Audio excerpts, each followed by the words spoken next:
জলবায়ু পরিবর্তনের প্রভাব মোকাবেলায় বিশ্বের ক্ষতিগ্রস্ত দেশগুলোর জন্য প্রয়োজন প্রায় $6 ট্রিলিয়ন। কিন্তু বিপুল এই অর্থ দেওয়ার বিষয়ে এবারও একমত নন বিশ্ব নেতারা। ক্ষতিপূরণের বদলে এবারও তারা ঋণের প্রস্তাব দিতে চান। যুক্তরাষ্ট্র ও চীনের মতো প্রভাবশালী নেতারা বাকুর সম্মেলনে যোগ না দেওয়ায় অর্থ পাওয়া নিয়েও আছে অনিশ্চয়তা। আজারবাইজান থেকে আরও জানাচ্ছেন হাবিব রহমান। পূর্ব ইউরোপের দেশ আজারবাইজান কাস্পিয়ান সাগর তীরে প্রাচীন বন্দর নগরী বাকু দেশটির রাজধানী। বর্তমানে বাকু প্রযুক্তি নির্ভর এক আধুনিক নগরী।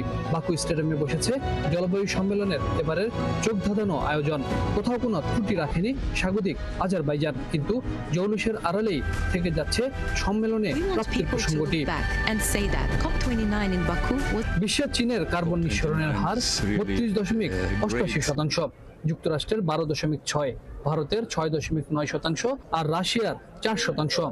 উন্নত এই দেশগুলোর কার্বন নিঃসরণের ভোগান্তি সইতে হচ্ছে বিশ্বের দরিদ্র দেশগুলোকে, যা মোকাবেলায় দেশগুলোর দরকার অন্তত $6 ট্রিলিয়ন।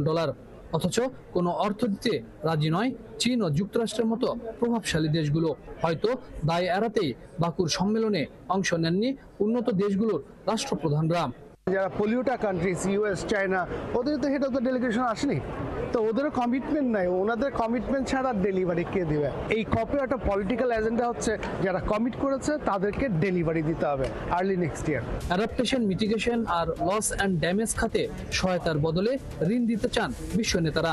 আর বাংলাদেশের দাবি ঋণ নয়, ক্ষতিপূরণ। প্রজেক্টটা লাগবে, কনসেশন লাগবে, গ্রান্ট লাগবে, এইগুলো যেন সাবস্টিটিউট না হয়।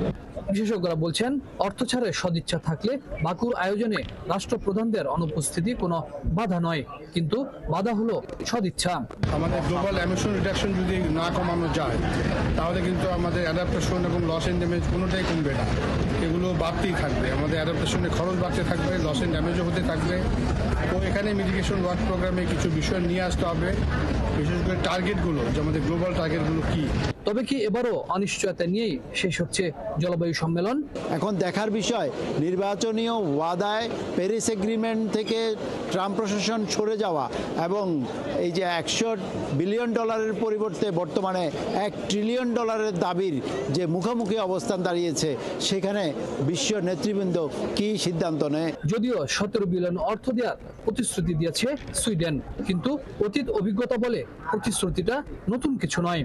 তাই বিশেষজ্ঞরা মনে করছেন, এবারও জলবায়ু পরিবর্তনের প্রভাবে যে ধরনের ক্ষতি হচ্ছে, যার ফলশ্রুতিতে যে অর্থ দেওয়ার কথা, সেই অর্থ হয়তো এবার জলবায়ু সম্মেলনেও পাওয়া যাবে না।